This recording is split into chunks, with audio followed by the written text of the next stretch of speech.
Ever scroll through your phone's app permissions and think, why does this thing need my microphone? Yeah, me too. It does make you wonder. Today we're diving into the software under the hood The hidden world of open source software. and why its security should matter to everyone.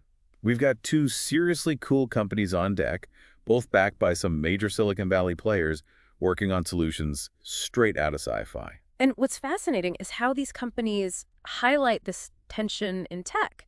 Open source software is everywhere. It's driving so much of what we do online. All right.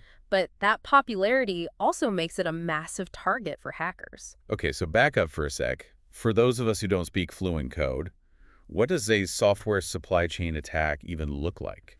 Imagine a hacker injecting malicious code into this harmless-looking open source component, the kind companies use to build their software. Okay. That bad code then gets passed along the supply chain, like a hidden virus, potentially affecting millions of users before anyone realizes it's there. So it's less about breaking into a system directly and more about, like, poisoning the well at the source. Exactly. And the scary part is these attacks are on the rise. One of the articles we have cites this report that found over half of the organizations they surveyed had already experienced a software supply chain attack. And it's not just hypothetical, right? These attacks can have real-world consequences. Absolutely.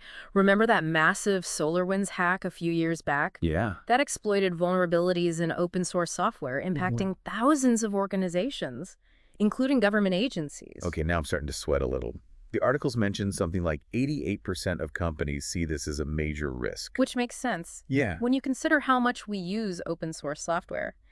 Think about it. Instead of companies building every single piece of software from scratch, Right. they often rely on these pre-built open source components, kind of like using pre-made blocks to build a house. Right. It speeds things up. Yeah. But it also means a vulnerability in one block can compromise the whole structure. So how do we even begin to tackle this? It's like trying to secure a house built from blocks that, well, anyone can modify. Well, that's where our first company, Socket, comes in. Okay.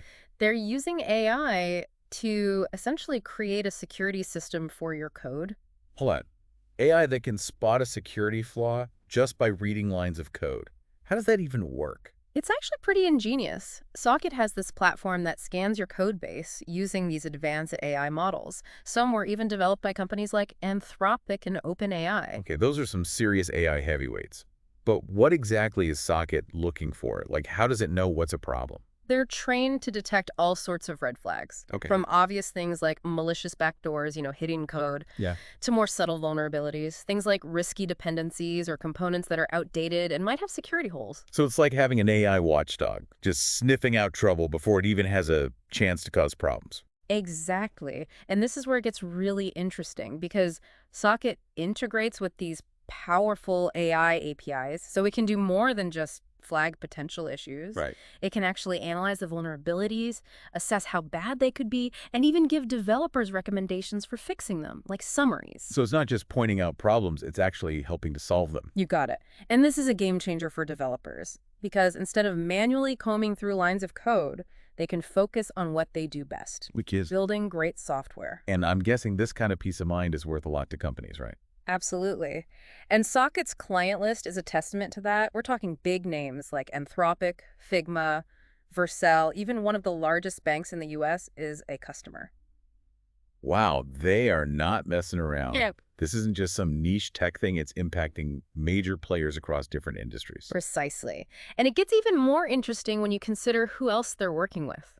One article mentions Socket collaborating with, and I quote, the biggest, most well-recognized AI company out there. Oh, come on. You can't just drop a bombshell like that and not tell us who it is. They were keeping it hush-hush. But the point is, Socket is making waves. Yeah. Big waves. And speaking of making waves, their CEO, Faraz Abu Khadija, seems like a bit of a rock star in the open source world. Coding since he was a kid, lectures at Stanford. Did I mention he literally wrote the book on open source security? Well, one of them, at least. But yeah, you're right. His expertise is undeniable.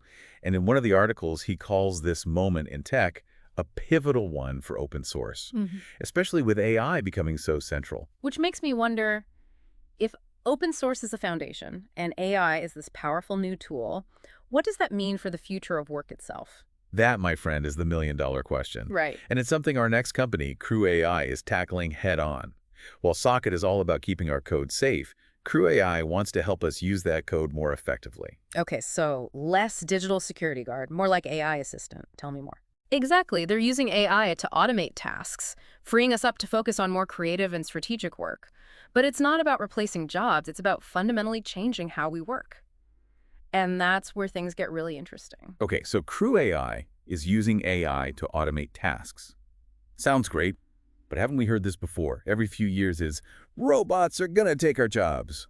You're right to be skeptical. The hype around automation isn't new, but what CrewAI is doing feels different. It's not about replacing us entirely, more like giving us a superpowered sidekick. To handle the boring stuff. Exactly. Like, imagine having an AI that can just generate reports for you, handle onboarding new clients, even schedule meetings. All those tasks that suck up time, but, don't need a human touch. Okay, I can see how that would be huge for productivity. Yeah. But how does it actually work? Is this like those clunky old automation tools that always break down? This is where it gets really cool. CrewAI uses this new approach called AI agents. Think of them as mini AI programs. Each one is trained for a specific task. And because they're powered by machine learning, they learn and adapt over time, get better with every task. So it's not just following pre-programmed rules. These AI agents can, think for themselves. In a way, yes. They process information, make decisions, even learn from their mistakes, just like a person. But no coffee breaks or sleep needed. Nice. And how does this compare to, traditional automation? The articles mentioned something called RPA, right? Right, robotic process automation. Been around for a while. The problem is it's super rigid. You have to program every single step. And if anything changes, the whole thing can fall apart. So it's like trying to teach a robot to make a sandwich. One wrong move and bam, you've got pickles in your peanut butter. Pretty much. But with these AI agents, you're not programming every step. You're training them to understand the goal and letting them figure out how to get it done. Okay, that sounds way more powerful and flexible. But what about the big question? What does this mean for jobs? Are we all going to be replaced by AI agents? The million-dollar question, right? It's something we need to think about seriously.